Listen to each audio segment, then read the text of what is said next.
Whereas I look at, those high intensity style sessions like CrossFit and F45, and it's just like smash, smash, smash, smash, smash all the Yeah. time, man. Like, where's the training? That's not Yeah. training. That's just exercising, bro. We want to train often, test seldom, as you said. And here's the Mm. thing, bro. Like, what I see with people that go and do that type of training is they're really fucking motivated. And as you said, there's some great things about it, like building community, and you see the same people at the gym at the same time every day, and you compete against each other. Again, it's competing against each other.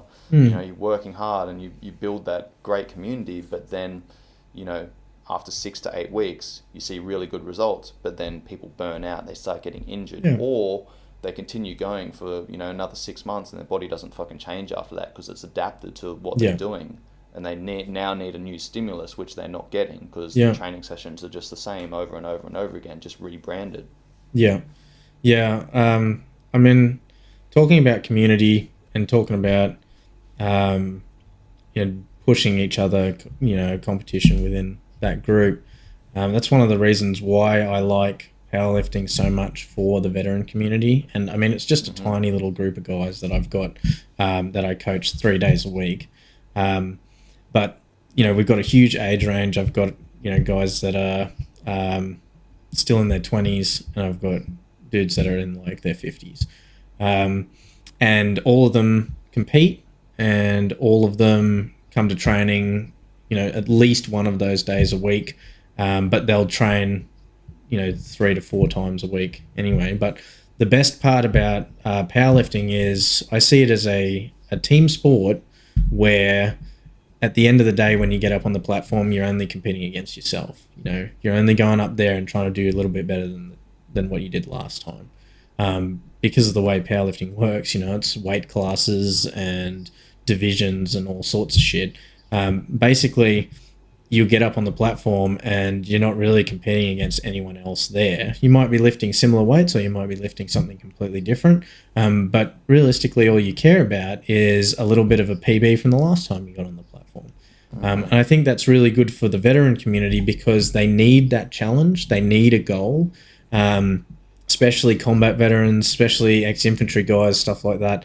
Is they are very goal-driven people, and they are very, you know, Process driven as well. yeah, they see a challenge or they see adversity as something to attack head on. Hmm. Hmm. They're not adverse to adversity.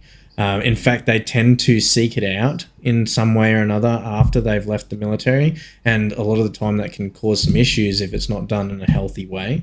So, Definitely. if you give them a controlled environment with heavy weights, and I mean, fighting a heavy weight is one of the hardest fights of your life. If you've ever put a max on your back or something, it can be a really tough battle. So it gives them that thing to fight against, but it also puts them in a room with a bunch of people who have similar experiences, who are their community, where they can sort of talk a bit of shit, they can push each other a bit harder than they would by themselves, and then they feel supported. If you've got a Mm. spotter for a heavy lift, you feel like that guy, you can rely on that dude. It's the same as when you've got a battle buddy, you know what I mean? Hmm. And a battle buddy who's been through the same shit that you've done, who's gone through the same level of training, who's done the same shitty field exercises. That's a guy that you can have a laugh with and that you have a level of trust with that you wouldn't have with any other, random civvy bloke or something. It's the same with someone who's spotted you through one of the hardest grinds of your life. That guy was there when you thought you were going to die. So, it builds that trust really quickly. And on top of all of that, every single one of these guys is injured. And in a powerlifting gym, injuries are very common to deal with. They're not common to happen, but, just because someone's got hip issues or knee issues or back issues doesn't mean I can't find a way for them to squat or bench or deadlift. And I've got guys that came in after 10 years of chronic back pain who are now deadlifting like twice what their body weighs, and they don't feel that back pain anymore. So Yeah. and that's another bonus, I think. Yeah, there's something about that process, man, that I really love. And again, I want to take the lessons from everything you just said and then apply that to people's lives. You know, powerlifting, it's objective, Mm. right? You've got to make this weight class and you've got to lift as much as you can, right? Like those numbers are there. They tell you whether you succeeded or whether you failed.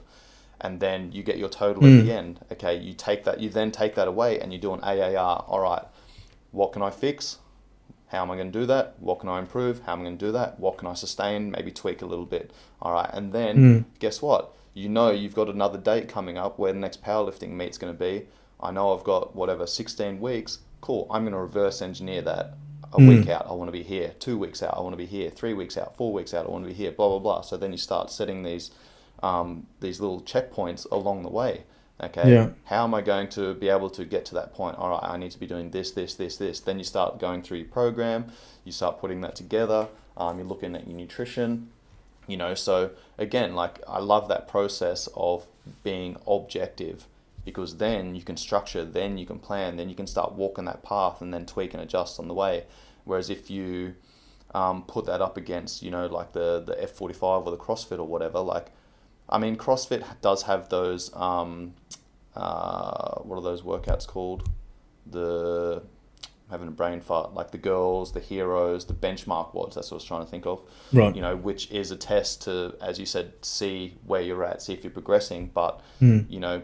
you're not training for those things. You're testing yourself by doing those things, and you're testing yourself all the time. So, in powerlifting, it's more of an objective measure, whereas the F45 CrossFit style is more of a subjective measure Yeah. of am I progressing? Oh well, I didn't feel as fucked this time as I felt last time, so I must be moving in the right direction. And like Yeah. a good training session is measured by how fucking tired you are, how much you sweated, how high you got your heart rate, how long you need to fucking lay in the fetal position by the end of the session. Like that's how people measure a good workout. Whereas you measure a good workout by, hey man, like I used the same weight that I lifted last week for my 5 sets of 3, Yeah. but last week that was a fucking 8 Yeah. rating of perceived exertion. Today it was a 7. Yeah. That bar moved smoother. I felt better. Mm. I'm dialing that technique in. So there's many different ways to measure your progress, and using those objective measures and objective markers, I think is a brilliant way to be able to ensure that what you're doing is moving you in the right direction.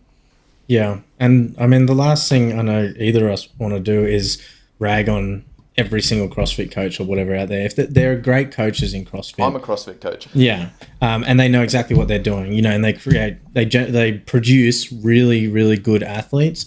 All we're saying is if it's high intensity every single day, you need to ask some questions. You need to understand that this is not going to produce a good result. It's not going to be good for your body physically and mentally. It is a stressor, and you are inducing stress over and over again. Also, when it comes to those objective measures, there are some great CrossFit gyms out there that can produce those objective measures. But I was talking to this is something that veterans have a real issue with, especially infantry soldiers who probably didn't have good PTIs or secos who knew anything about training or whatever. I mean, I was one of them. I was a seco. I had no idea how to train people, so sometimes the session was just a smash session. But Yeah. but now that I'm out and that I'm a qualified coach, I've had a conversation recently with a guy. He's a woe now, funnily enough, and he loves the technology that you can use to measure certain stuff with training. He's got the watch and the heart rate thing, and like I don't use any of this stuff as far as training goes. I'm pretty old school, realistically. Like I go off like what I can see for my athletes, and it's very much a like by feel. And don't get me wrong. Data-driven training is very effective. If you know what you're doing, and if you're able to use it the right way, data-driven training can produce some absolutely incredible results. But this guy's talking to me and he's like, oh yeah, I'll have the watch going and, I'll be doing a session and And I just figure, I'll just smash myself into the ground. And then I look at my watch and it's like, actually, this session had a negative impact on your overall well-being. And he's like, oh, well, what the fuck does that matter? What would the watch know? Sometimes people need a smash session. And I was like, they don't. They absolutely do not. And he's like, but what about infantry soldiers? Infantry soldiers need to be smashed every now and again to get them used to the hard stuff. And I was like, dude, that's what field is. Field is the hard stuff. On base, you should be treating these guys like fucking tier 1 rugby players. You should be putting them into situations where all they can possibly do is succeed and succeed well. Because they need the confidence builder. They need their bodies in 100% condition when they're on base, so that when they go outfield or when they go on operations, which is literally the goal line, once they're there, they're as dialed in as they possibly can be, because they can't dial themselves in at that point. They can't dial themselves in outfield. They can't dial themselves in Afghanistan or Iraq or wherever. They have to do it on base. So every single session should be just a little stepping stone in the right direction, and absolutely none of it should be detracting. None of it should be a smash session. That to me blows my mind. And it's the same with, if you're a veteran and you've left the military and you think that's a good approach to training, it might be time to take a step back and just go, well, what am I training for? Am I training for health? In that case, I don't need to smash myself ever, because that's not healthy. You can put yourself in a training situation where you're tested. Sure. If you want to manage your stress levels effectively, some of your training sessions should be of a higher intensity so that your body is used to operating at higher stress levels. But it should never be I'm curled up on the floor in the fetal position wondering why I ever did that. There's a massive difference between high intensity and negative effect. Yeah. That's a great point, mate. Like, your training session should be adding to your day, not taking away from it. Right? This is something that I'm always talking about with my athletes, man. It's like, I'm in Russia right now in fight camp with Peter Yarn, and he's training twice a day, and I'm running him through strength and conditioning like Tuesday, Thursday, Saturday, and he's got other sessions that day. And if I'm doing too much and he can't perform in his later session, then I'm a fucking dickhead. I'm not doing my job as a coach. I'm doing him a disservice, right? So I'm going to every single one of his training sessions, bro, and I'm having a look at what he's doing with these other coaches. I'm making sure that I'm monitoring his workload. I'm monitoring his intensity, his volume, his rest, his recovery, etc. And then I'm adjusting my sessions, man. I'm still making sure that I'm getting, I'm giving him the stimulus that he requires for adaptation, but I'm ensuring that what I'm doing is adding to his day rather than taking away from it, adding to his other sessions rather than taking away from it, so it's getting the most out of the least. Yeah, and I mean, as another example for people that are maybe more numbers focused or spend time in the weight room and they do programs with percentages of their 1RM or something, for that 20-week period where I was leading up to PBing on, 2 of my lifts on the platform, I didn't go over 80% more than once for each of my lifts. I tested my lifts as part of the first week at the peak, but up until that point, the first 8-week cycle was 75% work. That's the heaviest I did.